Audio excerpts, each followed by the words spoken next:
Everyone doing today? Welcome to Happy Hour. I was a little late. I apologize. There's a couple things that I had to take care of, and it's been a little hectic. So I hope everyone's doing great. I do want to talk about the Critics' Choice Awards a little bit.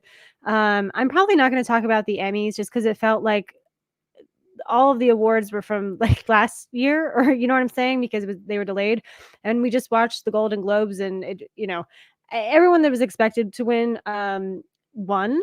So it's kind of not, there's not really any news there, I'd say. So sorry, 1 second. Here we go. So yeah, so I'm gonna get to the chat first, and then we will get the show on the road here. Slip to Garcon, thank you so much for stopping by. I know you are always watching the replay, so it's very kind of you to be here. Thank you so much for joining us today. I'm gonna put a poll up too. I think of did what was your favorite surprise at the Critics' Choice Awards? Because there were a couple ones, I'd say. And you are early, yes. Thank you so much. Dimension Scott, how are you doing? Thank you so much for stopping by. Maxfield, my boyfriend, as always. Greetings to all film lovers. Dell is here, and a lot of these people have great channels. If you aren't subscribed, I would check them out. Dell does a series that I really love called Movie Swap. I believe that's what it's called. It essentially is a movie swap. So if I screwed up the name, then I apologize. Where he recommends, I think it's 3 films to someone, and then they recommend 3 films to him, and they like films they haven't seen. And then they do a stream and they talk about what they thought about them. And I think that's just such a great concept. Luke, how's it going? Nice to see you. I hope you are doing well too. Hunter, that's okay. That's never an issue. Thank you so much for your support, as always. And just saying hi is always nice. No one ever needs to feel obligated to watch these, believe me. And Laren, I just got your email address from Eddie Laren, so I'm just letting you know that in advance. So I'm going to get a poll going about the Critics' Choice, because I want to like get your opinion on these things. I really wish you could just do a poll directly from StreamYard, but you can't. So I'm just pulling up my own stream briefly, so I can actually write it to you guys. And then I have my guest is Becca Harleen, and she's a critic, and she's gone to TIFF and things like that. And I'm really excited to talk to her about this year's Oscar season and award season in general, and also like what she's looking forward to in 2024. And also like maybe some like obscure films that like maybe we haven't heard of, or maybe have heard of but haven't seen. As like a legit actual critic, like she gets to see really cool stuff that I don't get to see all the time. So that's pretty awesome. And I love recommendations like that. So I'm finally getting in here. I'm going to have to mute myself here. I think I have to. Here we go. Okay. So this is the poll. So there were 4 surprises, I'd say, with the Critics' Choice. And I want to know what your favorite was. Was it Emma Stone winning for Poor Things? Paul Giamatti? Barbie screenplay? And then American Fiction screenplay. Cool. I guess I'll do like, I know you guys all know what these movies are, but I'll just put them in parentheses. And like the reason, like I'm not saying like Emma Stone and Paul Giamatti winning are like the biggest surprise in the world, but it was, again, they were kind of both up against 2 big shots, I would say, for the award. So I'm going to start this poll. So it's, what was your favorite surprise? Or even if you didn't watch the Critics' Choice Awards, like what are you most happy about? What is your favorite win Critics' Choice? Okay. And then the other 2 that are on there as well are the Barbie screenplay winning was a surprise, and then the American Fiction screenplay was a surprise. I'm not really as surprised about American Fiction as I was Barbie. I just really wasn't expecting Barbie to get the screenplay win, and I don't really know how I feel about that. Did I screw that up? No, I don't think I did. It won best. I should have had this up. It won best screenplay, I believe. Adapted, or yeah. Let me just double check this real quick because I know the other one was that it won best comedy, and I wasn't thrilled with that win at all. Let me just get the winners up too, and then I can put these up on the screen.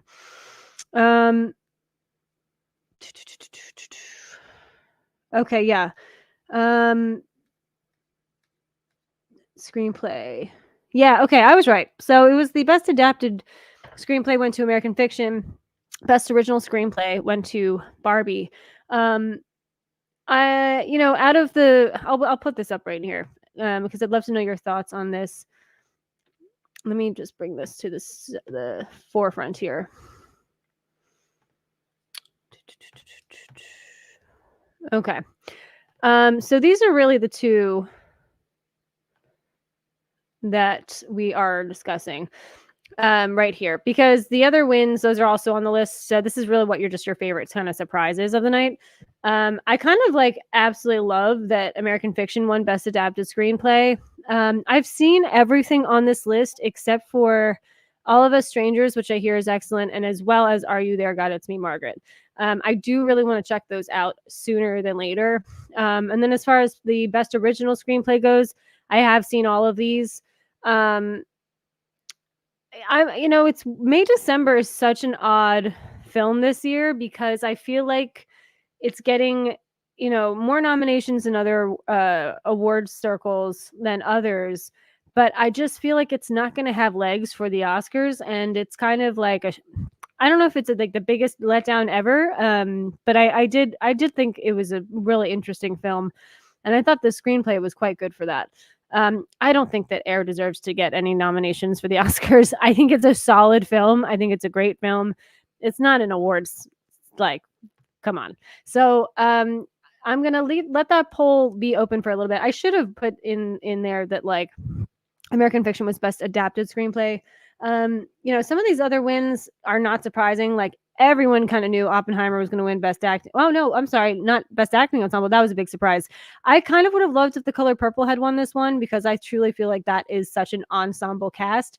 I get why Oppenheimer won because actually I don't think Oppenheimer should have won. And this is the only reason is because I feel like the people that are in the film, there's so many people, right? But they're only in there for little glimpses, except for the main 3 or 4 people. And to me, that's not really an ensemble. If for instance, what's his name? Jack Quaid, just as an example, because a lot of characters were like his, where they appear for 3 seconds and then they're gone. So I don't really know if that qualifies to me as best ensemble. Whereas The Color Purple, it's got a huge the supporting roles are there's quite a lot of those, quite a lot of leads. It just felt like a very connected cast, and I think that that's the type of film that would typically win best acting ensemble, and maybe even Air if you wanted to give it to them, even though I don't think they should win anything. Yeah, so I wasn't thrilled with Oppenheimer winning Best Acting Ensemble. The one I was talking about was the fact that Oppenheimer won Best Drama, or Best Picture, I should say. That was not really a surprise. It's still one of the front runners for Best Picture. So, yeah, I'm not surprised with that one. But, Best Actor going to Paul Giamatti. This was a huge surprise for me. I'm so happy. I thought it was automatically going to go to Cillian Murphy. And this shows that the race is not over. It's just begun. So, really happy about that. All of these were fantastic performances, though. I mean, again, I've said this a million times, but this year is super, super jam-packed with great performances, great writing, great directing, great movies. No filler this year, which is amazing. So I'm going to go back to the chat briefly, and we'll go from there. Let's see. We've got everyone's kind of saying hi. Hey, Drew, how's it going? Thanks so much for stopping by. Fritzky, hello. I'm so curious to see what people are voting. I'll probably end that poll in I don't know, 3 minutes. My guests will be joining at 5, and then we'll really dive deeply into everything. Oh, and before we do that too, there's one thing that happened at the Critics' Choice Awards that I just thought was horrendous. And we'll talk about that. Holland Oates, Hello, very nice to see you. Everyone's saying hi again. Yes, Dale, movie swap, thanks. I'm glad I got that correct. Luke says, I might see The Beekeeper a second time this week. I saw it on Sunday and loved it. I really want to see it. I love the premise because I think scammers are the worst human beings on the planet, and I can't stand that they constantly try to take advantage of people. There's a couple great YouTubers that I love. Their whole channels are devoted of messing with scammers and like driving them crazy, and they'll use different voices and stuff like that, and it's just fantastic because I can't stand the fact that they take advantage of so many people all the time. And it's like, come on, it's just the most messed up thing. So I'm really excited to see The Beekeeper. Sammy's G's World of Cinema. How are you doing? I hope you are doing lovely today. It's been snowing in New York, so that's lovely because we normally don't get really. This is kind of the time of year you start to get snow, which is nice. But like the past couple of years, there's been like no snow. Maybe like 3 or 4 years ago was like a nice big snowstorm, but like it's kind of been just like very minimal. And I think you want at least one big good snowstorm. I'm not saying this is like the biggest snowstorm in the world, but it's nice to have the snow in the city. So at least once. Hopefully we get a little bit more though, if this one doesn't turn out to be that big. And everyone, let's see here. David, hi. Seated to see all of the strangers. Got a good feeling about it. Oh my goodness. Well, please enjoy. I'm really looking forward to seeing that as well. It looks like such a beautifully shot film. So I'm definitely looking forward to seeing that. I noticed there's like this. I have to get rid of this ad. I hate when you share your screen and there's these ads that appear on the websites. Can't stand it. Cool. So I've got to bring this up. And I don't know the best way to do this, but I could just explain, I guess, what happened. But let me see if I can do this here. I'll stop sharing my screen momentarily. So essentially what happened was for best song, it was Bella Ramsey from The Last of Us, and I forget who she was with, but they were listing the nominees for best song. And she didn't write this, so I don't blame Bella Ramsey at all for saying this, but maybe she should have questioned it. But sometimes you just feel obligated to say what the writers say, so I don't blame her. But they're listing off everyone, and actually no, you know what? Screw it. I'll put this back on. To show you the nominees at least. So where is it? Best song. Here we are. Best song. Okay, so she goes on to say the first 3 nominees are singers who can act, and the last 3 nominees are actors who think they can sing. And in the first group, it was Dua Lipa, it was Billie Eilish, and Lenny Kravitz. And then in the second category were actors that think they can sing, which is very, diminutizing. It was, Jack Black, who I think, I personally think he's a great singer. Like, I don't think anyone's ever he does crazy riffs. He's really like musically gifted. I can see that why he was in that joke, but I don't think it was warranted. And then then it was Ryan Gosling for I'm Just Ken. But the one that really pissed me off was when they said Ariana DeBose for Wish, because if you guys know who Ariana DeBose is, she won the Oscar for West Side Story. I believe it was 2 years ago. She's done musical theater her entire career. She has one of the most incredible voices of all time. I'd say she's a singer first before an actor. And she rolled her eyes at the camera. I don't blame her. I couldn't believe it. And I went onto Twitter immediately, and people were losing their minds. I thought it was the most disrespectful comment they could ever say about Ariana DeBose. So for Wish. And I just, I think everyone was kind of aghast, and I was like, what are these writers thinking? Now, to be fair, the writing wasn't overly great, I feel, for the Critics' Choice. It was better than the Golden Globes, and I think it's hilarious too that Chelsea Handler hosted the Critics' Choice Awards, because Joe Coy was her ex and he hosted the Golden Globes. And they had a kind of a tumultuous breakup, and she actually gave a dig at him in the Critics' Choice Awards when she was doing a monologue or something, and she was like, "Oh, I'm glad you laughed at that one. I didn't write that one," because he kept blaming the fact that no one liked his jokes on the fact that he didn't write them. So that was kind of fun. But yeah, I'm gonna end the poll because we only have a few more minutes before my guest joins. So let's see here. Okay. And the winner is Paul Giamatti, and the Barbie screenplay are tied for your favorite win for the Critics' Choice, and then Emma Stone for Poor Things and American Fiction screenplay. Cool. Well, I think we can all agree. Again, I don't love Barbie winning the original screenplay, but I do love Paul Giamatti winning the holdovers. I think his time is you know, it's his time, I feel like, at this point. And it's interesting. We just realized that it was, I think, 20 years ago that Sideways happened. And that was another Alexander Payne, Paul Giamatti film. And Alexander Payne got nominated. Like almost everyone in the cast got nominated for Sideways except for Paul Giamatti. And that movie does not work out without him. And it's just mind-boggling that, that film was so successful critically that it did then Paul Giamatti didn't get a nomination. It's like sacrilegious, I feel like.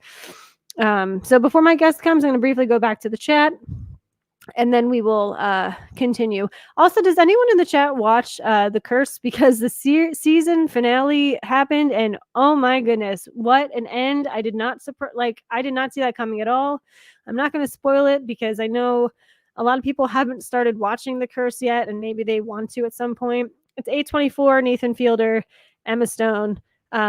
So it's pretty rad. I also want to apologize in advance that I don't have the normal intro video that I typically do for my guest today because I've been trying to get Becca on my channel for a really long time, and I actually had someone else scheduled today, Caprice from Draculina Horror, but she had to cancel last minute. And I reached out to Becca, and the stars aligned because she said she was actually available for the first time in a while on a Tuesday, and so it worked out perfectly. But I did not have time to make her intro video, so I do apologize. So I'm just going to play the little, the short 30-second one before she comes on. So let's see. Yes. Oh, thank you so much. Afraid the Oscars may be totally predictable winner-wise possible. I hope not. I mean, it's definitely going to be with supporting. I think that Divine Joy Randolph and oh my goodness, who is it? Why am I blanking out on who's the best supporting actor winner? I think it's because it's kind of like you don't really care anymore because they keep winning, and so there's no surprise. I'm sure they're great because I don't remember feeling Robert Downey Jr. Robert Downey Jr. Yeah, it's kind of like that's great. I'm really happy that Robert Downey Jr. is getting the recognition as a serious actor. I know Marvel took up like 15 years of his life. I think he's very happy to be doing putting in real work, and I think that working with Nolan was probably very challenging for him because it's not the cushy set that he might be used to. So it's great. I think he's really deserved, I think, of getting an Oscar. And the whole comeback story is also what people like too, and I'm just not surprised that he's winning. Agreed. Air was fine, not awards worthy. Yeah, exactly. Like it's a great movie. I highly recommend it, but I just don't want it taking the slot of something that definitely deserves to be there. So like if Air gets if Air gets a Best Picture nomination, I'm gonna be furious because it's so cramped as it is. Like there's already like 2 or 3 that are trying to fight their way into the top 10. And I just feel like if Air was one of them, I would just be furious. Had an amazing time in New York. Would definitely go back again. Oh, that's so wonderful, Sam. Oh my God, Sam, it's you. I feel like I did not realize that was you. I'm so sorry. Hello, Sam. I'm so glad you had a great time. Sam visited actually with his brother, and we met up with them briefly on a Sunday. It was really nice. So yeah, they had a great time. Dimension Scott, how's the weather for you? It's snowing, but it's not crazy, but it's lovely, I think. Oppenheimer will dominate the Oscars. Kind of, but not in the way that Everything Everywhere All at Once did last year, and I'm really happy about that. Like I hate when every Oscar win goes to the same movie. I like the, like, diversity as far as, like, you know, maybe one film gets like 2 or 3 Oscars and another one gets 2, maybe this one only gets 1, but it's like at least they're recognizing multiple different films. Because, like, again, then it just becomes boring. And it's like, we get it. Like, the movie's good, but like, there's also other good stuff out there too, especially this year. So, um, can't wait for the Oscars. I'm sure Cillian Murphy will be a strong contender for Best Actor. Yes, he's one of the top for sure. But it might be him and Paul Giamatti. I thought it was going to be Cillian Murphy, Paul Giamatti, and Bradley Cooper, but Bradley Cooper hasn't been winning anything. So I don't think that that's on lock at all. Yes, you should see The Holdovers. It's incredible. That's good to hear. It's sub-zero temperatures. Where, oh my goodness, I don't know where you live, but I hope you are bundled up and cozy inside. So what I'm going to do now is I'm going to play the little intro video, and I'll have my guest on. And again, I apologize, it's not the customized one to my guest because of all the last minute changes today. But I'm very excited to have her on. And so here we go.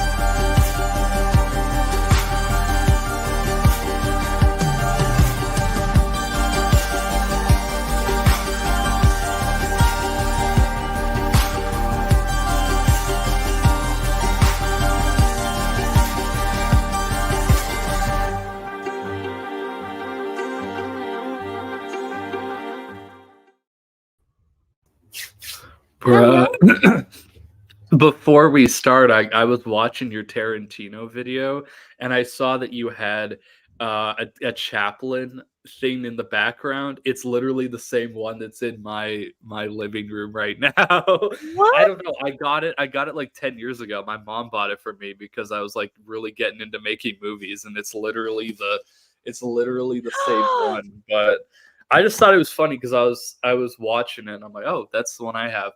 But no, Critics' Choice Award, Bottoms not being nominated for ensemble and script that's a travesty that was not in that Well, list.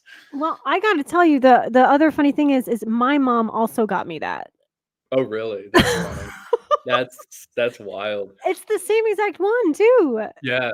No, they probably sold millions of those at like Winners. That's probably because I think that's where it was from. It was like That is Winners or trip. something like Yeah, that. my mom got it at like an antique store or whatever. Like Oh yeah. yeah, but that was like, I don't know, 6 years ago maybe, and it's just it wound up there, and that's so Yeah. fun. The moms are killing it with the Yeah. artwork. Well, it makes sense because I feel like Charlie Chaplin is like one of the first, one of the first experiences people have with film is like the silent films of Chaplin. So it would make sense that that would be like, because I have that and an Exorcist poster and a poster for The Shining somewhere too. So it's, you know, I'm trying to make it look more movie in here, but, but yeah. It's interesting too. I just watched there's a YouTuber, Brian Rowe, the Oscar contender, and he did a really Oh interesting yeah. video on City Lights and Oh, why okay. it wasn't like nominated for anything. And apparently City Lights came out when talkies had started happening, and so it was Mhm. kind of like passe. Even though City Lights did really well at the box office, Yeah, like the Academy just wanted to focus on talkies, and that makes then sense. yeah, and he never got nominated for anything until the Great Dictator, That's and so weird because City yeah, Lights is like the movie. Like City Lights was on the list, I think, of 50 films that when I went to film school, they were like, "You got to watch this." Which that was funny too, going to film school because they'd give you these lists of like, "This is the movie you should watch," and I pretty much saw everything already. So like, everyone would be introduced to like Wong Kar-wai and Chaplin and stuff. I'd be like, "I've seen these already," but that was an interesting time. yeah, and to anyone in the chat, if you haven't seen City Lights, I adore that movie so much, and it's Top yeah. 3 Chaplin. Top 3 Chaplin, I would say probably. Modern Times, that, and Great Dictator. That's such a basic list, but that's like his best films, though. Yeah. And Like, I learned too that, just like, City Lights wasn't nominated 'cause it was a talkie, they only gave The Jazz Singer an honorable Oscar because it was the first movie with sound, and so or yeah, with talking in it, and they thought that was kind of, like, out there, so they didn't actually wanna yeah. really recognize it that way. So it's really interesting, the 2 eras of the Academy viewing It would make that. sense because, like, how do you compare that to all the other movies when it's so different? Mhm. Um, I don't know what a modern comparison of that would be because I can't think of a movie that was so out there that you can't put it in Best Picture with everything else. I don't know. Maybe Harmony Korine's new film, I guess. That's not going in, but it'd be cool if it was, you know? It was it was fun. I'd love for you to kind of introduce yourself to the chat, and tell us a little about yourself and your channel. And I know you're a critic, and that's really Yeah. exciting. I do a lot of stuff. I use the name Becca Harleen now because I think it sounds more professional, to be honest. I write scripts. I went to film school for 4 years, so I have a degree in, like, bat creative arts that I went for writing. And then I started doing critic stuff, and I started because 'cause I've been doing YouTube. I've been around in YouTube for, like, it has to be, like, since I was in middle school, but because of, the content I was making back then wasn't as good or that, I don't have anything from back then. I don't think I have anything saved, but now I kind of just like talk about movies. Like, I'll go see stuff, I'll give reviews, I jump on hype trains for movies that I really like. Most of the time it's like smaller films that don't have a as much of a presence as like the big studio films. I'll like say, "Oh, check this out," because anyone who would have watched my best of 2023 list would probably see that like half of them were movies no one heard about. Because I'd rather give light to those because I like the holdovers. I liked some of these movies, but I'd rather give the light to movies that are made by people I know or people that I know don't have the pull that like a big studio has because a lot of Saltburn was cool, but it's an MGM film. Everyone saw it. My sister saw it. Like it's not as interesting to say, oh, this is a good movie, you know. Yeah. Yeah. No, I love that. Well, if you were to say like, because I'm still catching up on everyone's best of, because everyone did one, and Mhm. I can't wait to watch yours. What do you think is like the most well-known film that made it to your list for best of? That's a good question. I'm gonna pull it up right now on my letterbox because like there's a bunch like I think in the video I said Bottoms was my favorite movie of the year, which it's fun. I really liked it. Barbie, I think Right. Barbie's in there, and Hunger Games is in there, but most of it is like A24 neon stuff or it's Canadian films I saw at the TIFF theater or it's stuff I saw at festivals. It's not really a lot of like Saltburn isn't in there, but I liked it. The Holdovers isn't in there, but I liked it. It's a lot of just like the unique films I saw are the Yeah. ones that I put in. I'm assuming because you and I were on a stream, I think for I It believe would it have was Luke, been and no, it you wasn't it, oh, it was, Grant, who's Grant? at Grant. Sundance now, so he's Oh, gonna have fun at Sundance, yeah, and I yeah. remember you and I were both really into Beau is Afraid. Did you keep that on your list? Yes, it's in my honorable mentions, but Cool. it's still in there because that's a movie that literally, I saw it at 2 different premieres, and the first time I didn't know what to think. I saw it at, like, this fan premiere, and then the next day I saw it with Ari Aster there, and he Oh, kinda talked about it a bit, and then I kinda, like, started to understand what, like, the movie was, and it clicked for me the second time, and I liked it a lot more. Same thing with I saw Past Lives at an early screening this year with Celine Song there, and I had to leave before she was done because I had to go see a Natalia Dyer film that's not out yet that was kind of mid. But I she talked a bit about Past Lives, and that's another one that I don't think is on my list, but I really really liked it too. That was really a really great drama. That's just a drama. ugh, You know, it's so intimate. yeah, it's great. Yes. We're gonna get back to well, I still want you to. I know you briefly touched about what you do, but I'm sure we'll Yeah. get into more of that. But I'm gonna just go to the chat real quick so we stay on top of things. Um, let's see here. Do. Um, this will be for both of us because this question was asked before. Okay. What would you want to win Best Picture? And then I didn't realize that was him because he just started a channel. So that's Sam. He's in England. Very nice Best gentleman. picture, are we talking everything or are we talking just the hopefuls? Because, or like, are we talking about what's probably nominated or just everything in general? Because if we're talking what's probably nominated, I was having this conversation with a friend last night and I said Zone of Interest. It's a Mm, movie that should win because it's like very, very poignant to the time, but I also said that like if it won, a big chunk of Hollywood would have to admit with themselves that they're propagating the same thing in that movie, and I mm, don't think Hollywood wants to admit that how real that movie still is. But genuinely, it's probably like one of the better films. I think that or Barbie's would be my personal choice, but if we're genuinely honest, I'd say Zone of Interest. But if we're saying hopefuls of in general, I would probably say Iron Claw would be great. Bottoms would be great.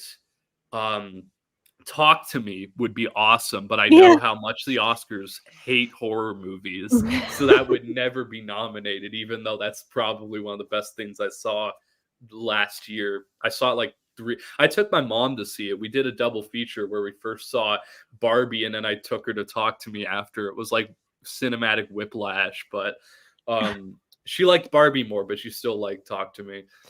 Yeah, I mean, that's cool that your mom was like, "Cool, I'll go see this." Oh no, she sees a lot. Like she showed me, like she's the person that introduced me to like TCM as a kid. We watched TCM all the time. She showed me stuff like Bicycle Thieves like really Yeah. early. Like she was the one that kind of showed me like more than just cuz she showed me the good stuff, like the really good stuff too, like the Beverly Hills Cops and the Halloweens and the Back to the Future, but she also showed me like really interesting art films. But no, her favorite movies from what I can gather this year are Barbie, Oppenheimer, and Bottoms are the three that I can remember that she was like, "Oh, those are really good," and I'm like, "That's a base list, to be honest. Like, they're all great films." Yes, yes. So I'm glad you brought up the zone of interest and you also Mhm. brought up Iron Claw. Do you Yeah. think that I have the zone of interest I've still it's the one Mhm. film I haven't seen as far as like awards goes. The Obviously I haven't seen a lot score of those. if it's not nominated for score and sound, they're doing something wrong because that was the first movie I saw at TIFF this year, and the first 5 minutes is just the logo, and the music is like the way that the music is used. It's almost like it's pulling you into hell. We were sitting there like we're scared of shit. We're like, where is this going? Like it was like a really like intense score, and the way the sound is mixed where they'll have normal conversations about like generic things, and in the background you can hear people screaming and gunshots going off. It's insane. Like it's Wow. a really good movie, but it's one that I feel like politically a lot of people in that realm would probably not want to nominate because then it would there's just a lot of like it's really relevant to now, and a lot of people probably wouldn't want to admit that it's super duper relevant, and a lot of people would sadly relate to the family a lot at this Okay. point. But It's like yeah, turning a blind eye, isn't it? yes, it Yeah. is. It's about pretending it's not happening because you want better for your family, but in turn you're leading all these other people into chaos because you want this specific type of way of living as opposed to it's a good movie. It's a good movie. So, that's definitely as soon as I can see it, I'm definitely the one Mhm. I'm most anticipating. But I was so curious to ask you because I did see Iron Claw and I thought Yeah. I really really enjoyed that movie. Do you think it's too late for it to have any Oscar potential at this point? That my sister and I were having that conversation like a week ago about she brought that up. She said, Is it too late because it's in December?" But what I said to my sister was all the critic friends I have saw it at the start of December. So Mm, technically I don't think it is because people saw it earlier and I think it played a couple places like in November or somewhere like that. So I don't think it is. My thing is I think it's just A24. The thing about I love A24, but a lot of what A24 does is they put all their eggs in one basket. mm, And their basket this year is Past Lives and yeah. Neon's basket is Anatomy of a Fall, which is unfortunate because Past Lives is really good, but I would put more stock in Talk to Me or Zone of Interest or Iron Claw. And on the Neon side, I would rather see them put more stock into something like How to Blow Up a Pipeline than Mm, because I wasn't a big fan. Like Anatomy of a Fall was the second film I saw at TIFF, and I wasn't a big fan of it. I left and I was like, it's okay. Like it's a court drama, but I think a big problem was I saw the trailer before I went to TIFF, and the trailer makes the movie look like it's more eventful and enjoyable than it really is. mm, It's like really fast paced. It's oh my gosh, there's a mystery,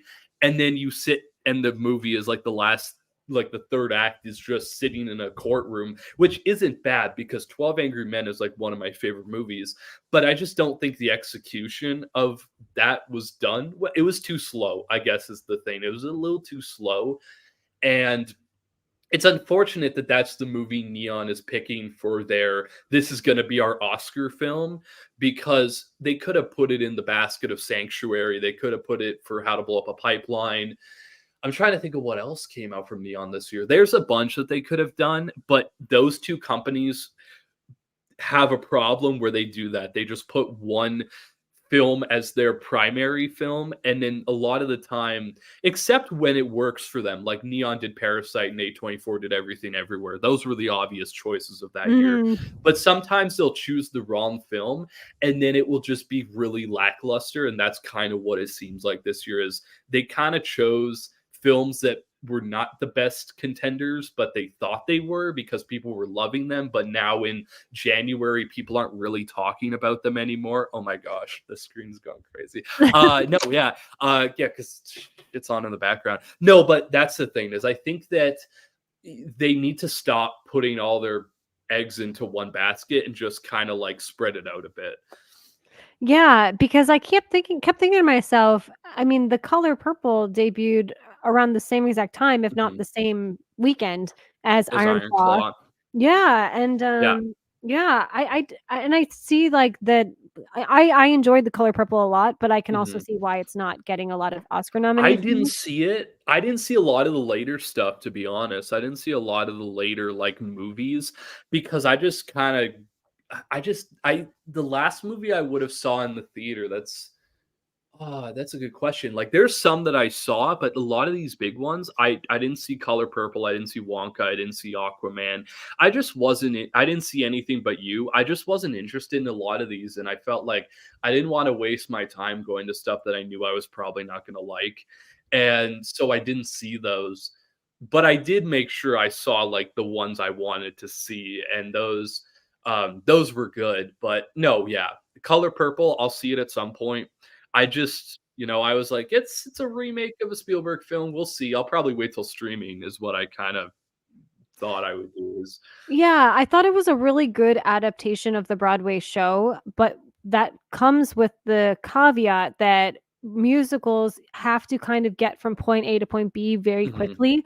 So there's Yeah. a lot of like resolutions that happen quicker Oh, than yeah. you would like. A lot But of unrealistic yeah, it that's the thing too, with something that is such a real topic in the world, I just think it's weird to make a musical out of it, to be honest. Because like, you have that poppy, like, element of musicals where it's heightened from reality, and there's some topics I just don't think should probably be a musical. Like, I'm fine with the Mean Girls, that's one thing, but right. it's like Color Purple, you should put an element of respect on it, and I haven't seen it, so I can't really say, but I feel like it might not work in the musical genre. It'd be the same thing if they're like Schindler's List the musical. Like I don't think that should happen just because it would totally take away from the severity of the situation. If Yeah. they're like, let's make a musical out of it, I'm fine if it's like Heather's because that's fake crazy teenagers. But if Yeah. it's a real issue in the world, you have to carefully take it and make it into a musical where it doesn't just become a, oh, this is, you don't add fantasy to something that shouldn't have those elements added to it. But I'll see it whenever it's on streaming, I'll Yeah, watch and it. the only thing I'll say is I'm really sick of, the movies that came out this year that didn't have like, they try to insert new songs, like, into The Little Mermaid and things like that, and I felt Yeah. like the songs were just so who cares? The music is Mhm. actually really, really, It's really good. good, and it was like because yeah, and it's like the Broadway people that actually wrote it, and it's like, Yeah. "Okay, we actually have some talented, musicians and, Yeah. songwriters here finally." 'Cause of this year, every time I hear a new song, I'm just like, "Oh my god, okay, it's not that good." Yeah. Oh, Um 100%. yeah. Hello, Crown Royale. Thank you so much for stopping by. Maxfield says, great to see Becca. Yes, we are all excited to see Becca. Finally. It's been a while. It's been a Does Saltburn have any Oscar buzz, Oscar hopefuls? I get no, to see it, but I hear it's fantastic and Keogan's no. really good. It doesn't.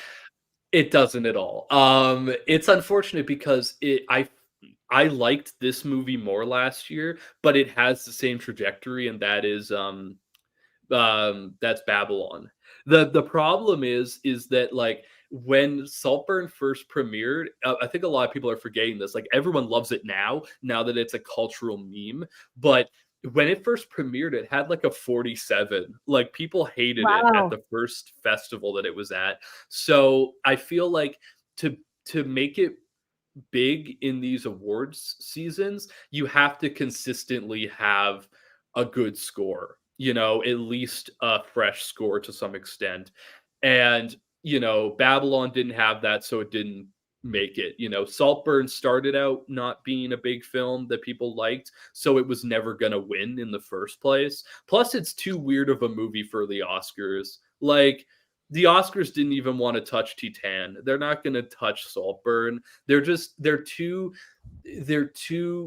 like I still think that the Oscars and the award shows are still too a little bit like conservative for the art medium, just because like there's so many films that come out every year that are like so bold and so different, and they never choose them because they're like they'd rather stick in the box of, oh, this is a biopic about a person that Yeah. you know probably has things we are leaving out of the film because we want it to look better, like Right. they'd rather do those films than they do films that are like bold and different and pushing the medium. So Saltburn's not going to go in.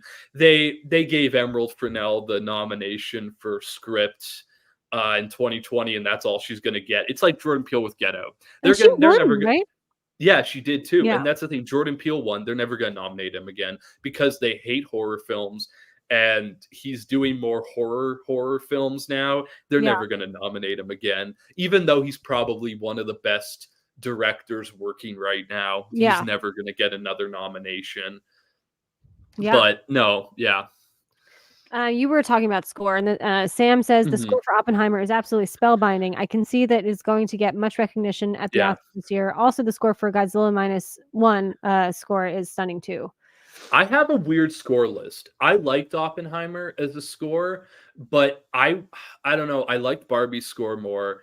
Zone of Interest was really great.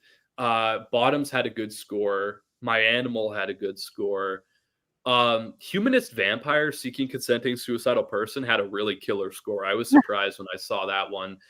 I liked Aggro Drift's score. I think that if we're talking the best score being super crucial to the film, I feel like Aggro Drift is the one that's the most crucial this year because without the score, the movie is nothing. Like the Mhm. score kind of it drags you in, it brings you into this like almost drug like state in the as you watch this movie that's just kind of scenes that are done in like weird colors and it's a movie that without the score, it wouldn't be a movie. And I would say that's most important. But if we're talking about hopefuls of like stuff that actually will get nominated, Zone of Interest is the best score of the year. Like it's so good. It's in the same realm as Under the Skin. Like everything Jonathan Glazer's done with score and sound is magnificent.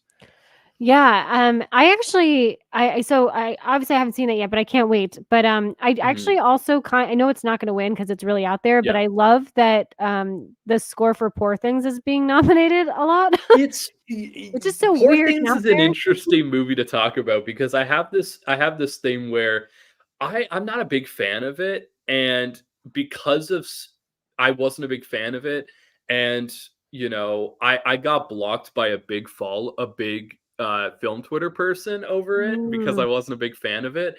And they were like promoting it. Even they were using my edit that I made a long time ago to promote it too. And then they blocked me because they were mad that they called out some smaller critic for saying that it was anti-feminine, and then they got into a fight, and then I said something on Twitter about like not like attacking smaller creators, and I got blocked or some shit like that. Oh my But no, god. but Poor Things is an interesting movie for me because I think it looks beautiful and the score is really good, but I just don't like the movie. I think a lot of it comes down to the fact that it the subject matter I don't think was handled the right way. Like it I would have rather seen it written and directed by a woman. I just think that like having Yorgos do it felt really weird, especially with how explicit that film gets. I felt like it worked against the message of the movie a little bit.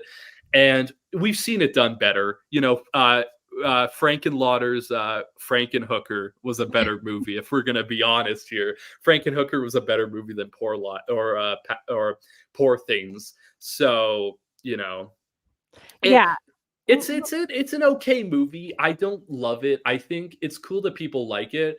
I just think that in the hands of a different director, probably someone who would actually relate to the experiences in the movie, it probably would have been done better a little bit.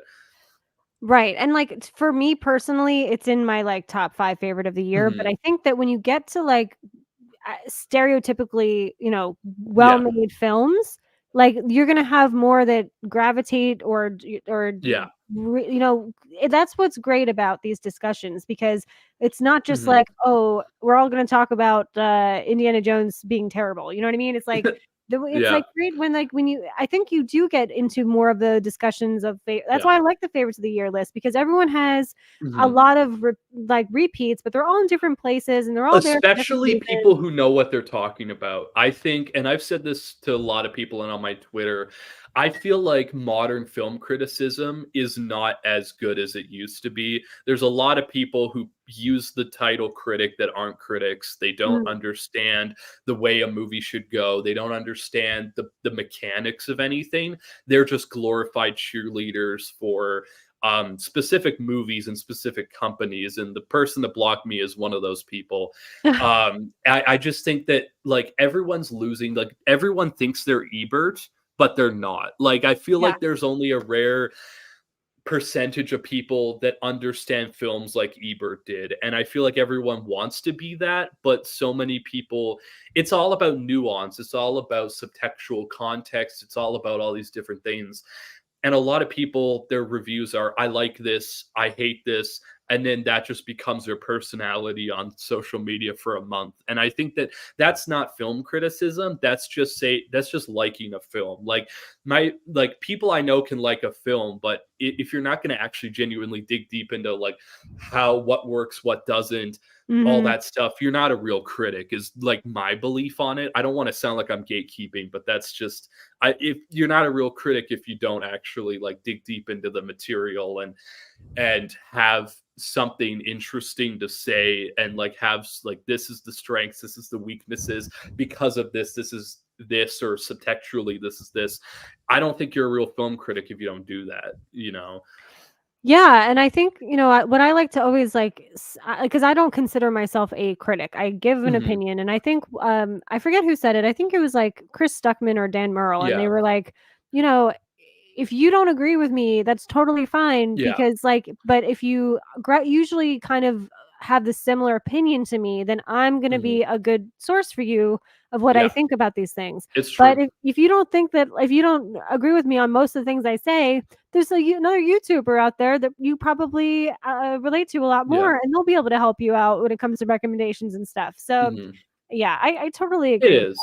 Yeah. And I feel like the thing that I always tell people who want to be critics as well is just be honest with yourself. I think there's too many people now on social media that will jump on bandwagons that. Hmm. of like this is the big movie now. Everyone's going to talk about Saltburn. But I would rather hear people that don't like Saltburn. I'd rather hear what their opinion is because I feel like that's more interesting to me than the oh my gosh, the light. It's more interesting to me than people who are just like everyone likes it, so I like it. I think if you like a movie that everyone hates, be honest about it. If you hate a movie everyone likes, be honest about it. Don't try to like do an echo chamber thing. Don't jump in the echo chambers Yeah. because that's when you start losing your personal identity as an opinionator of cinema when you start to just follow everyone else's opinion or change your opinions to follow what the popular opinion is.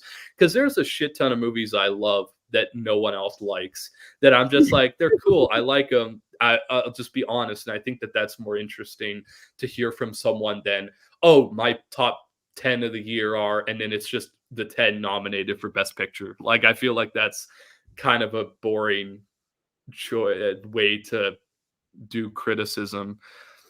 It is, and it's tough because I know, like, for me, I remember, us just seeing so much that people Mhm. wouldn't are still refusing to watch Saltburn because of Yeah. that scene, and Yeah.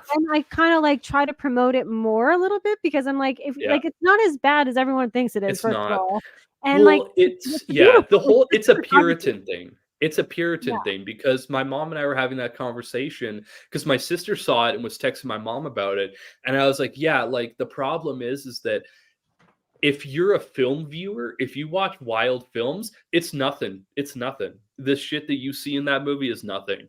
But the people who only see 3 movies a year and they're all blockbuster studio films, of course that's the craziest thing they'll ever see Yeah. because they don't watch enough content that's different. But for people like you and me that watch everything, that it's not weird because we've seen weirder. Like there's weirder fucking movies I've seen last year even that Yeah. were like way more pushing boundaries than this movie was. But it's all about people are just basic with their what they're gonna watch. Like I employ everyone to just watch T10. Just watch T10. It's way Yeah. crazier than Saltburn. It's a deeper movie, but it's way crazier than Saltburn as well. Like it's nuts. Like yeah. Yeah. Do you so I think well, let me get to the chat again just briefly, and then I love that we're talking about this because I think one of the issues is accessibility. First of all, drives me crazy. I know a few people that like their theaters don't even won't even get an A24 film, let alone something else, and For it's just sometimes the yeah. one that I'm at sometimes takes a bit to get stuff.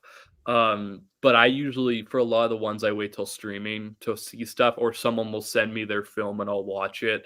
Or I'll just, I'll wait until it's somewhere. Once in a while they'll get something when I want to see it, but a lot of the time they don't. But yeah, Yes, accessibility is hard because there's a lot of great movies, but they don't make them accessible for anyone to watch, which is unfortunate. it is unfortunate. I mean, yeah, my goodness. I mean, eh, if the zone of interest had been at Regal, and I live in Manhattan, and like Yeah. our Regal gets like really good stuff, and like I I saw don't know. Anatomy of a Fall there, like and Saltburn I and like don't a bunch know of those why things. it's getting pushed down. I think it has to be a political reason. It has to be because the movie is heavily, heavily political. Why wouldn't they show it in like more than 2 screenings in small theaters? I don't know. Like it's a good movie and it's from a director who's established from a studio that everyone loves. I don't know. Yeah, uh, Yeah. just subscribe to your channel. Perfect. Both of these were about Saltburn. Yeah. I like the film. I can understand why people don't necessarily like love it, but I Yeah. think the cinematography is absolutely gorgeous. It is. And I really like Emerald Fennell, so I think she's a great I think writer. she's great. I heard someone I know everyone doesn't agree with him, but Eric Weber said something recently that I kind of agree with, which is she's good, but she always messes up the final acts. The Oh, final acts of her films are when they fall apart, and I'm like, I do agree. I do agree. I think that if her films had better endings, they might be the big ones that are nominated. They might be in the running a lot of the time, but the endings of her movies aren't great. She goes a little too far and a little too ambitious and weird, and they just never work. Like the promising young woman ending is kind of ridiculous and dumb and like kind of uncomfortable, and it doesn't really work. Salt Burns is just kind of wild, and it just doesn't fit the tone of the rest of the movie, which is I would say that's probably her one downfall that I would say she could work on is fixing the endings and making them actually cohesive with the rest of the movie. yeah. Yeah. I 100% agree with that, for sure. And, Laren, just bought Past Lives yesterday at Best Buy, It's gonna watch it so tonight. You're good. gonna It's love it. so good. It's a sleeper. It's a sleeper film. It's not this big, ambitious, boisterous. It's all in the script. It's all so it's such a deep script. That's where it shines. Is that in the performances? Yeah. I think, and this is not a spoiler, Laren, but I think the its win is also the fact that you like every single character. Like, no one's a villain in Mhm. it, and I think that that's what's so beautiful about it, and It's it's just so people caught up in the yeah. situation that Yeah. they're caught up in a situation that is unlikely, but no one's ever villainized. It's very down to earth too. Yes. Like a lot of people will put archetypes in films. This one doesn't. It's just people who are like, "Ah, this happened. Yeah. Guess we have to deal with what happened." It's the same thing with like Drive My Car. Just, oh, Oh. stuff's happening. That was an amazing movie. I showed that to one of my roommates in Toronto. We went to see it and I was like, this is a masterpiece. So then they saw it and they're like, this is really good. And then it was the first thing we talked about on our short-lived podcast. It was the first film we talked about was Drive My Car, which is a masterpiece. It's great. I love driving my car so much. A lot of people will see the length and be like, "No," but the opening credits don't happen till 45 minutes in, and it's a breezy film. It's a quick film. Even the first time I saw it, I was like, "Oh, this was 3 hours? Okay. This Yeah. is interestingly short for 3 hours." The pacing was great, I felt. Like, I didn't really Yeah. feel as far as I can remember, it's been a bit, but yeah. Y Becca, I follow you gave you a follow in Letterbox. I put your Letterbox information as well. Yeah.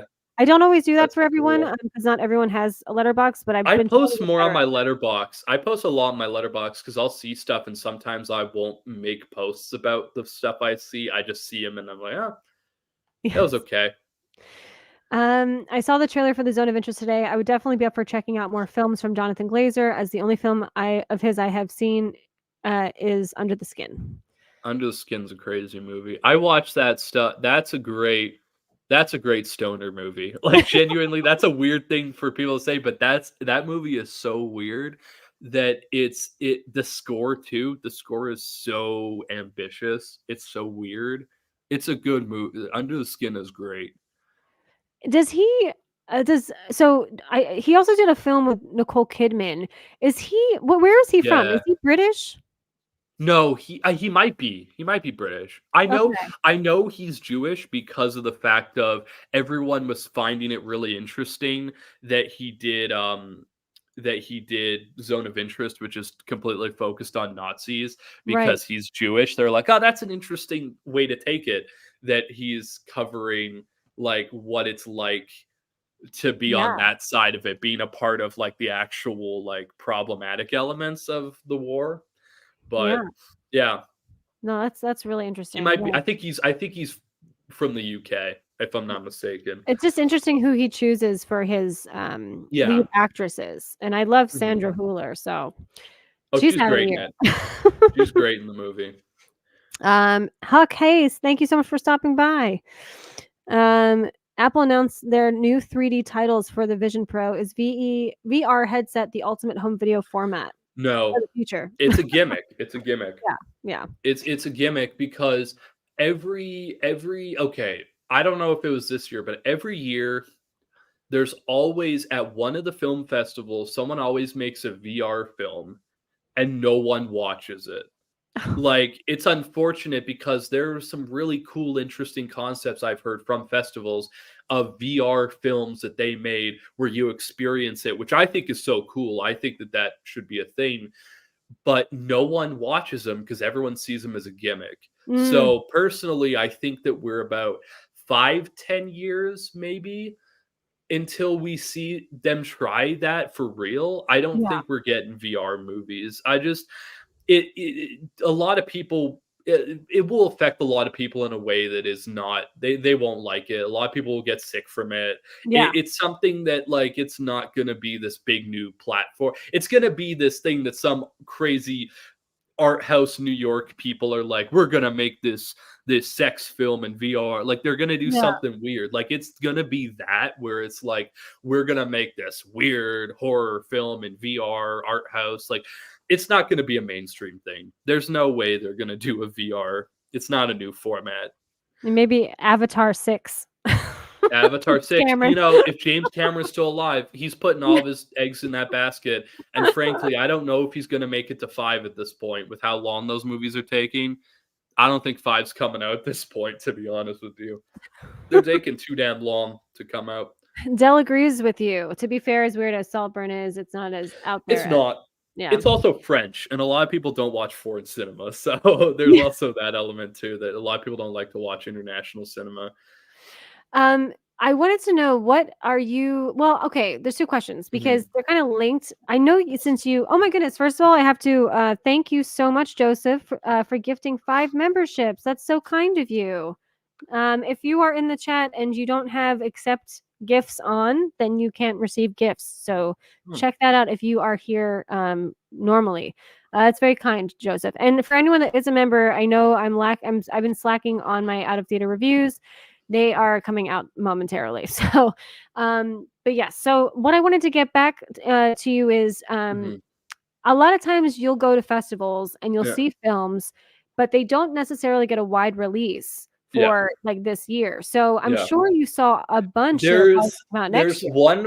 there's one from 2022 that's finally getting a release this year that I saw, and it was a very monumental film. A lot of people are gonna be turned off about it because it's a parody movie, and a lot of people don't like parody movies. The People's Joker is finally coming out. It's been like almost 2 years of us saying this is a really good movie. A distributor should pick it up, and a distributor finally picked it up. Just a Joker parody about a woman who's like, I'm trans, and then she becomes the Joker. It's a good movie. It's really funny. It's probably better than most of the stuff DC produces, which is probably why it took them so long to get something. And all DC was like, no, you're not dropping this movie. Is because it's better than most of the stuff they've dropped. Like it's way better than 95% of the DCEU. That's cool. Harmony Korine's new film Aggro Drift. I don't know if that's ever gonna get distribution, but that was cool to see. It was like an audio visual experience. I kept hearing What about it and then I was like, when is this getting released?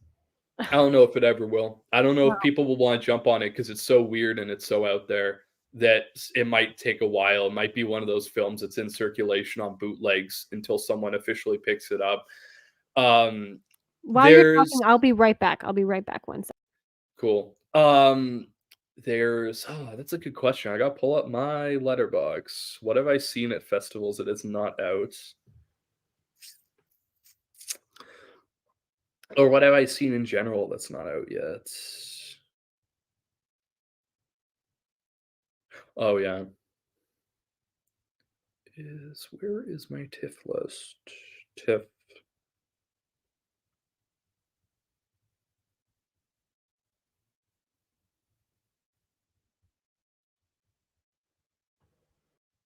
Yeah.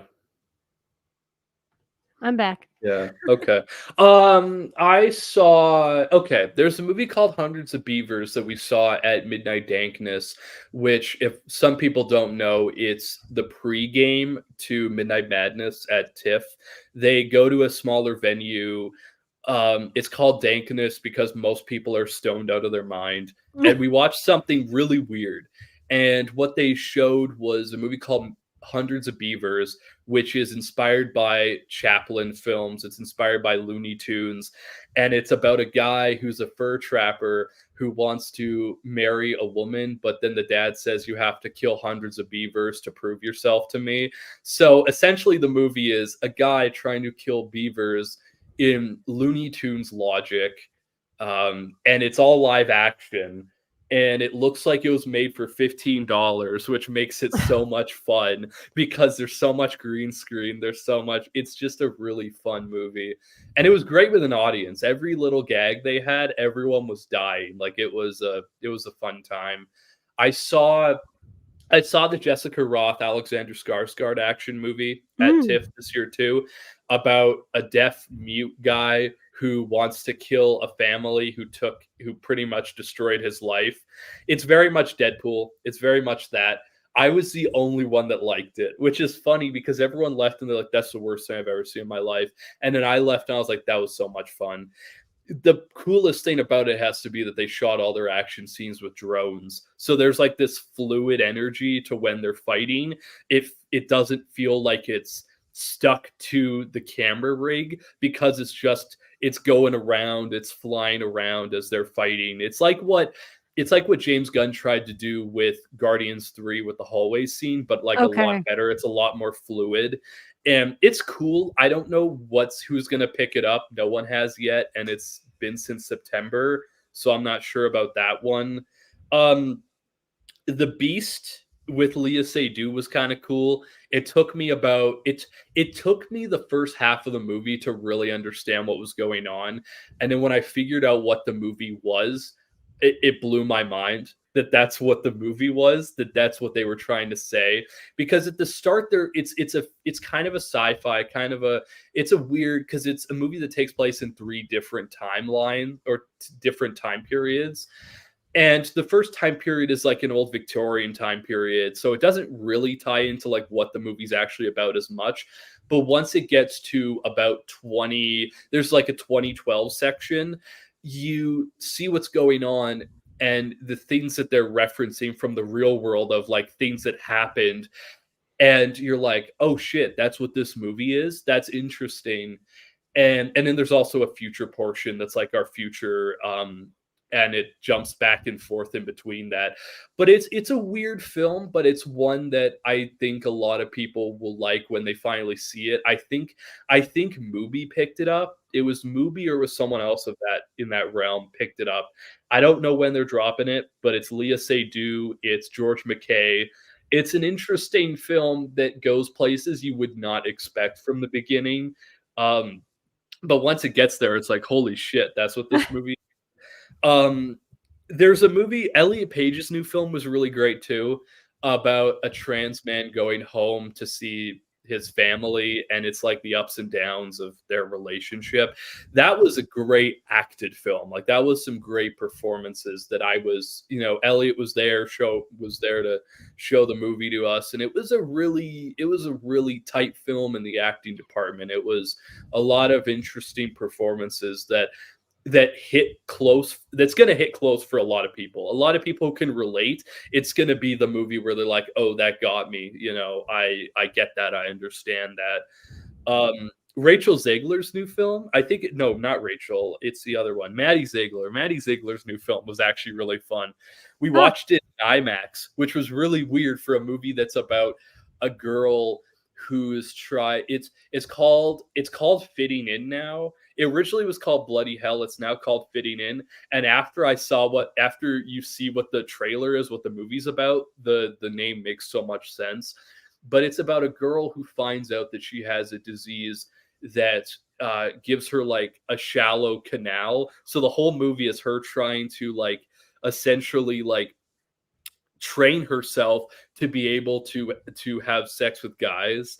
And it's the most it's a sex comedy, it's a coming of age comedy, and it was so much fun to see that in an audience in an IMAX that was big, because like everyone was there, and it was totally not the type of film that would go into an IMAX, but it was cool to see it. And it the one thing about TIFF this year is every year when I go see to TIFF, the movies I see somehow always happen to have a surprise connection. Like this year was surprise gay movies was the where I'd go see movies and out of nowhere it would be like, "Oh shoot, this is a gay movie." Like out of nowhere they bring something in, and that happened at least 5 or 6 times when I was Wow. there. I was, "Oh, this is a surprise." So that was kind of like the pattern this year was surprise gay movies. Yeah. Um what else is that? What else did I see that was because I'm trying to think of movies that were good because I saw some that were bad, like the new Scarlett Johansson comedy was not very good. We all laughed because it was bad, but it wasn't like a good movie. I didn't even know she was in one.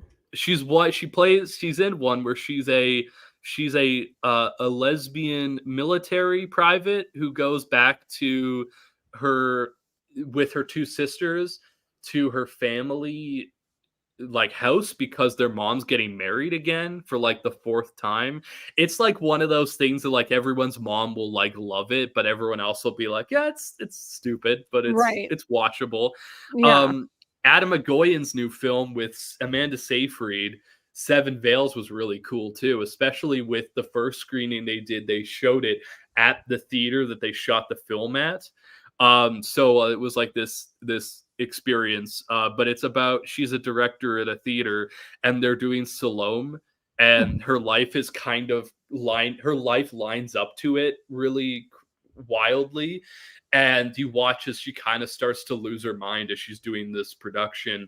What I compared it to, which a lot of people thought was really bold, was it's like Lynch's Inland Empire, which is like a crazy movie about a woman losing her mind. That's kind of what this was, and Amanda Seyfried was amazing in it. I think that's the only ones I saw at festivals that I could think of that were like And they'll those probably come are out in this 2024? year, Yeah, good. hopefully this year. But there's a lot more movies I could think of that are ones that I'm excited to see this year. To be Yeah, honest, there's a I'm lot curious. that Yeah. um, I made a whole video about it, but some that I'm excited to see are that new Nicolas Cage serial killer film. Oh, That yeah. sounds really wild for him to play a serial killer. The woman that made We're All Going to the World's Fair is doing another one for A24 this year that's about a TV broadcast that's haunted or something like Oh, that. It nice. sounds kind of interesting.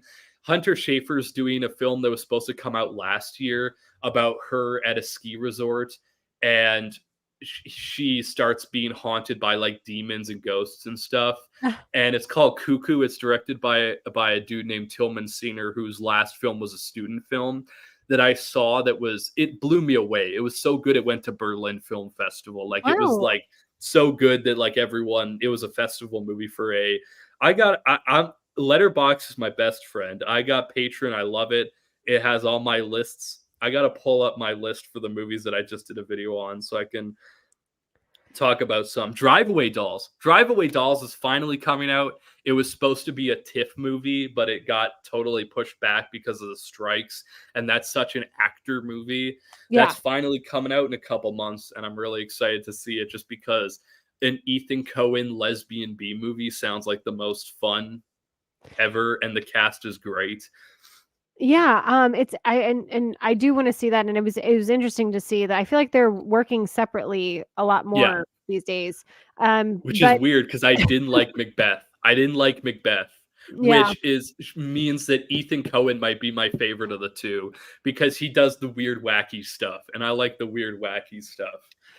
Well, so you brought up the Nicolas Cage movie, and Mhm. I got a text message from Max, my boyfriend, while I was at work, and he Yeah, was like, "Watch this." And I was like, it says long yeah, legs, it says cobweb on the link, and I thought it was like a spider thing, and I was like, I don't like yeah. he knows I'm horrified, so I didn't Was click it the it. first trailer with the picture of the family? Was it that one? He said it was like the scariest trailer he's ever seen, and it was taken down immediately because I went to click once It once he told me was. there's no spiders involved, I Yeah. clicked it, and it was The removed. There was a because what happened is the first teaser they dropped was the one of the family that ends up with that really fucked up photo of 3 arms and 2 legs that is, like, the scariest shit I've ever seen in my life, and then the second one was the teaser that they dropped that was just about it was the cross, and it was, like, the religious thing, but there was a trailer they showed at the Origin screening at AMC Unseen that was about 2 minutes long, and everyone that saw it told me it's the scariest thing they've ever seen. It's a serial killer movie in the same vein as Seven or the Japanese film Cure, which is Nicolas Cage is going around killing, I'm thinking, teenage girls, and Micah Monroe is like trying to hunt him down and find out what's going on. But the gimmick is that he's got an occult element to it. So Yeah, he's like it's spirits and demons and shit. What it sounds like is a better version of Black Phone, or what I think the Black Phone should have been. That's what this sounds like, and that's why I'm so excited because like Nicolas Cage doing a performance like that, we've never seen it before, and he's probably gonna do really good at it, like just yeah. as a good actor. I'm starting to think it was because he said it was someone filming with their phone the trailer from the Yeah, audience, and so I'm because thinking it was the AMC one. it Yeah. would have been that, or would have been. I heard some Night Swim screenings Okay. had a trailer at it. So I heard it's crazy.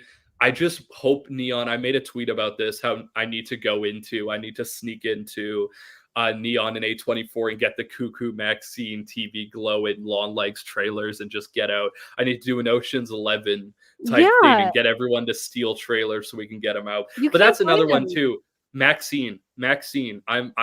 I don't care what just happened. I'm still excited to see Maxine. Like whatever happened on set is their own thing. Yeah, It's not my thing to talk about. I agree. But it sounds the most interesting out of all of them, and Goth has said it's the best script.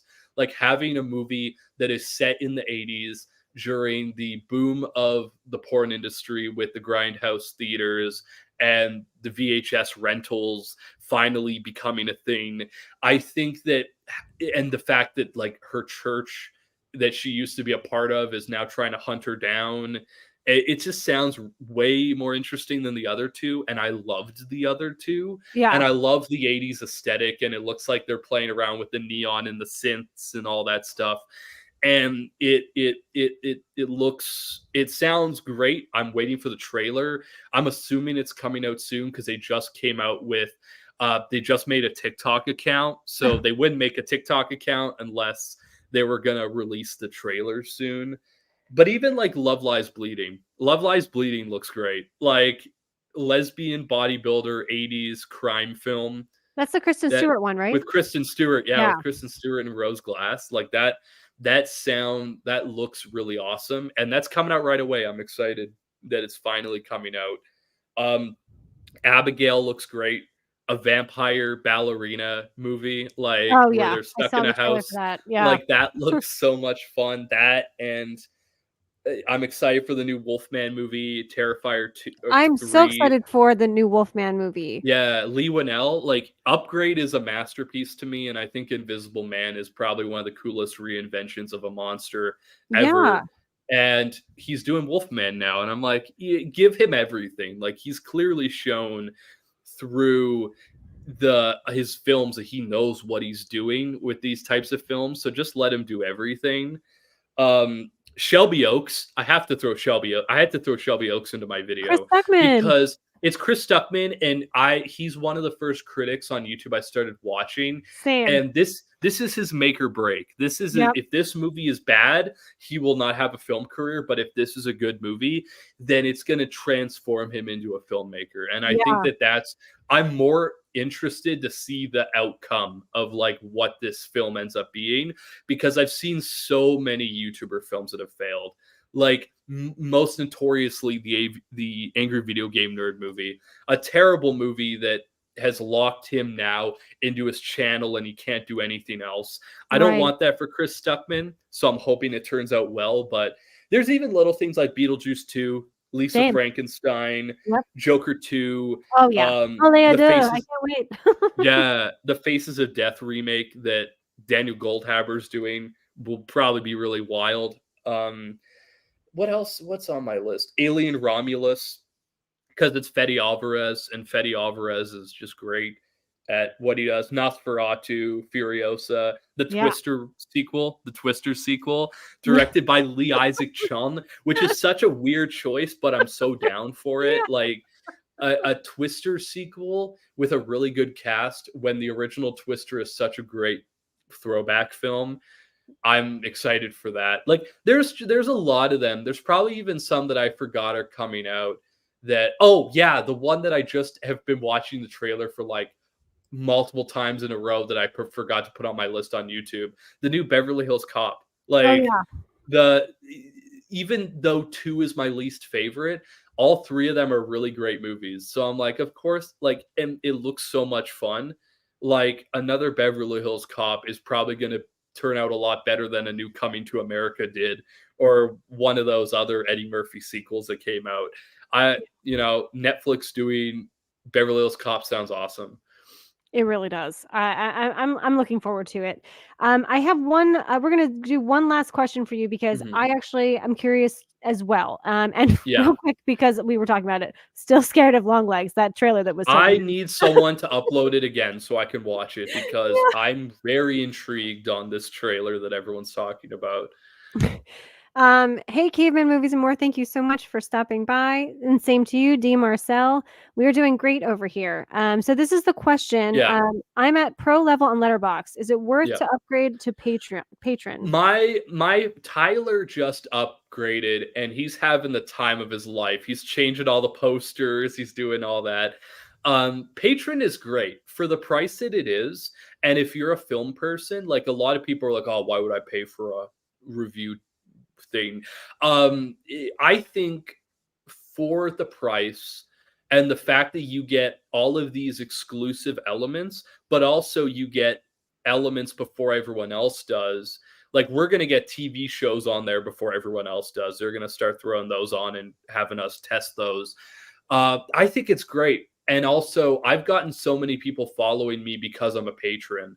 Because I think a lot of people look at that and they're like, oh, you're serious about film, Mm, you're a patron. It kind of is like it's like a badge of honor almost sometimes, and it's not a bad price for it. And like yeah, you can change posters, you can now they have show times, now they'll show you show times in your area for that's awesome. movies so you can see where it is, so you don't have to go to IMDb or Cinema Clock or one of those.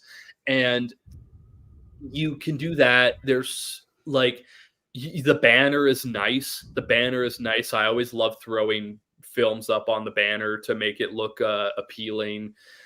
And you can pin stuff like your lists. So I have my last year's list pinned and my favorites list pinned, and it makes it look more presentable. And also like it's worth it if you're a film fan. If you're a film person that loves film through and through, it's worth it. Like it's true. It looks clean. It looks fancy. And I got my mom pro like a month ago because she was like, I'm gonna start my New Year's resolution as I'm gonna start reviewing more movies on Letterbox. So I got her pro. I'm not gonna spend that much to get patron. If she wants to get patron, she can get patron. But patron is worth it if that's what you're into.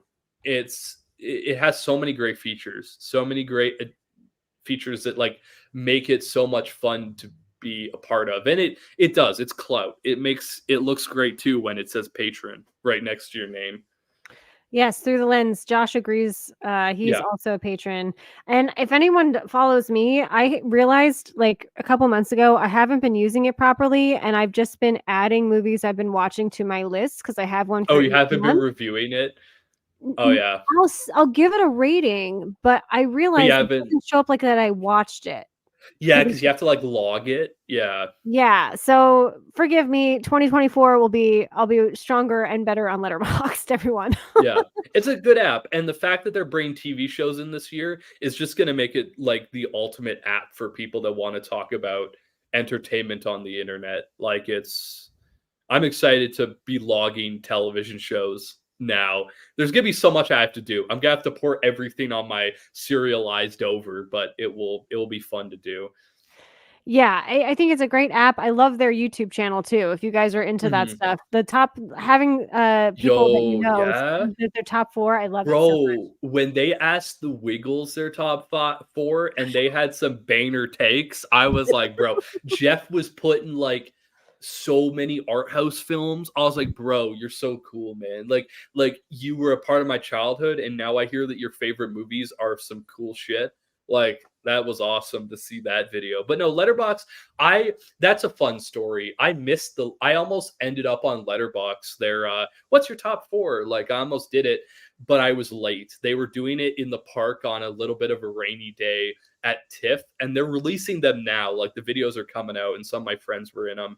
But I almost did the top 4, but I missed them. So maybe next year when I go That'd to a be festival, I'll awesome. finally end up on Letterbox That's thing great. because I think that'd be cooler than winning an Oscar. Being able to give your current top 4 on the Letterbox on their social media.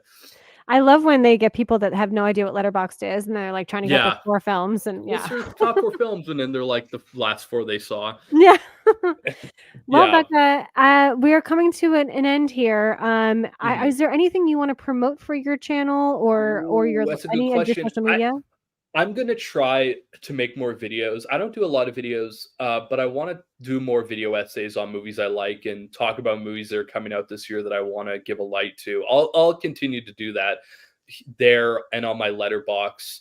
I put out a tweet last night that I started writing a script. It should be done by the end of the year. I frankly, it should be done by the middle of the year, but how quick I write stuff. The and I'm interested in that. I'm one of those writers where like I'll have an idea and it will sit there for a while and I won't do anything with it.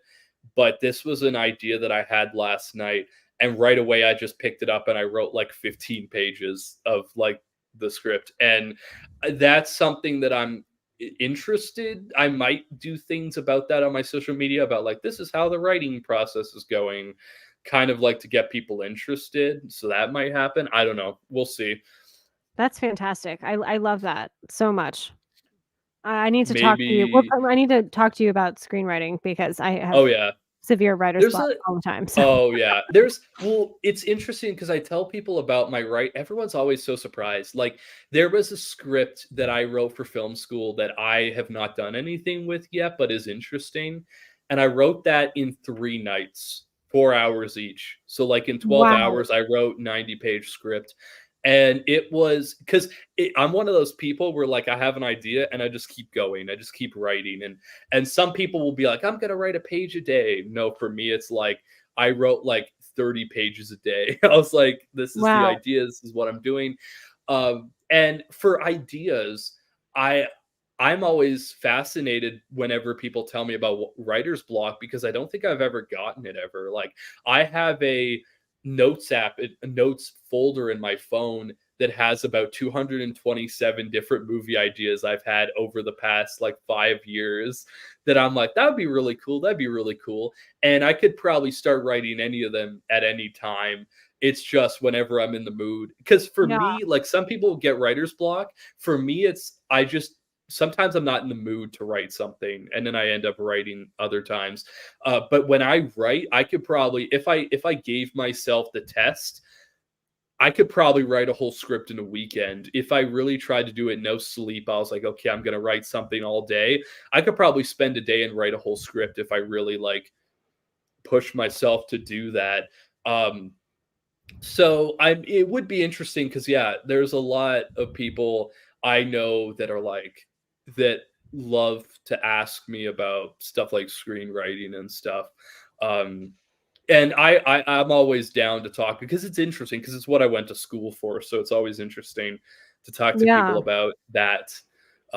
Yeah, because like, what do you write? What's your genre? What's your The scripts I'm working on are 3 different genres, so Okay. yeah. Because I know a lot of people specifically have stuff. I'm mostly horror, but the one I'm writing right now, I guess it's a thriller, so it kind of counts. It's like a neon synth 80s lesbian crime drama thriller that kind of feels a little bit like what Love Lies Bleeding looks like, with some drive in it, with some Michael Mann's Thief in it, with some of that. But I had this idea and I was like, okay, I this feels awesome. And also I like to the scripts that I write now, like I have all these ideas that are like big ideas, but I'm not gonna write them now because there's no way I could shoot any of the stuff that I have that's big ideas. So I'm keeping them for later. But the stuff I'm writing now are things that I could probably make for less than $1 million. If I got like funding from government and stuff like that, I could probably make it for a decent amount of money.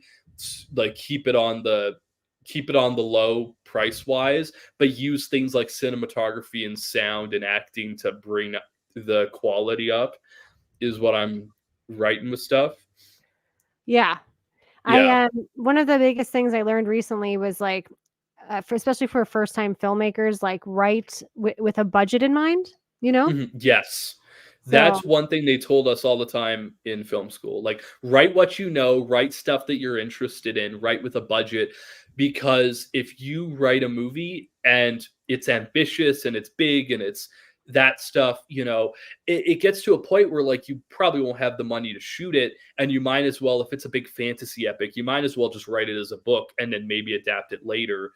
But I write my scripts with the mindset that the most I'll probably ever spend on a movie is 10 million. Like right. like genuinely like a lot of the stuff I write, cuz the one thing that Rob Zombie said that I think was very very informative, very, and it was in an interview he did with someone about Halloween, and he said 8 million is the good spot. When you get past 8 million, people start to invest, people start to spend money on it. Then the movie becomes not your own because you're trying to play it for different people and different people want different things.